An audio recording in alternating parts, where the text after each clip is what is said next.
Xavier Bertrand a officiellement annoncé sa décision, choisissant le plateau du journal télévisé de TF1 ce 11 octobre 2021 pour le faire. Le 4 décembre, il participera au congrès Les Républicains qui désignera le candidat de la droite à la présidentielle, au nom d'un rassemblement qui écarte l'hypothèse potentiellement mortifère d'une double candidature. Cette annonce met fin à des semaines d'incertitude car le président des Hauts-de-France, lancé dans la course dès le printemps, répétait jusqu'ici son opposition à la primaire, convaincu que l'élection présidentielle est la rencontre entre un homme et les Français.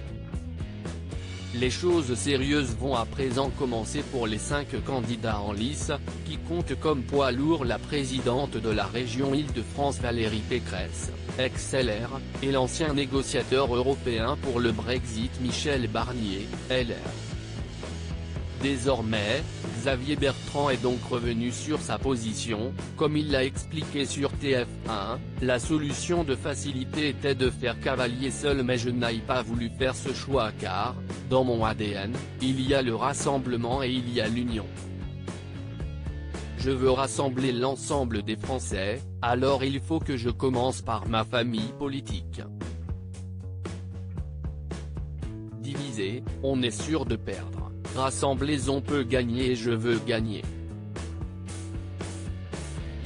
Sa décision, annoncée 2 jours avant la date limite du dépôt des candidatures, a suscité un immense soulagement chez LR, qui redoutait le spectre d'une double candidature mortifère pour la droite, indique la.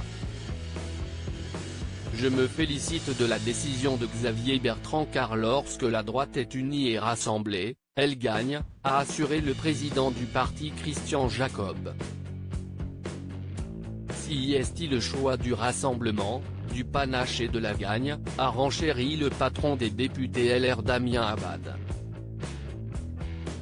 Parmi les autres candidats au Congrès, le député LR des Alpes-Maritimes Éric Ciotti a salué avec force un moment historique, et le maire LR de la Garenne-Colombes Philippe Juvin une sage décision, qui renforce considérablement le camp de la droite et du centre.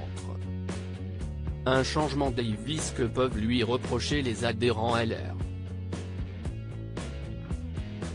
Xavier Bertrand explique son départ du parti il y a 4 ans pour des désaccords de fond, dont celui du second tour des présidentielles 2017. Il assumait ainsi voter Emmanuel Macron contre Marine Le Pen. Son combat aujourd'hui est toujours l'extrême droite avec un nouveau protagoniste, le polémiste Éric Zemmour. Mon combat depuis des années, si est contre l'extrême droite, c'est marchand de malheur, a affirmé celui qui a 3 axes pour son projet, l'autorité de l'État, le travail qui paie, la France des territoires. Je ne changerai pas de position sur le plateau du JT de Gilles Boulot. Xavier Bertrand ne s'est pas étendu sur le fait de participer finalement aux primaires, pour éviter d'appuyer sur son changement Davis.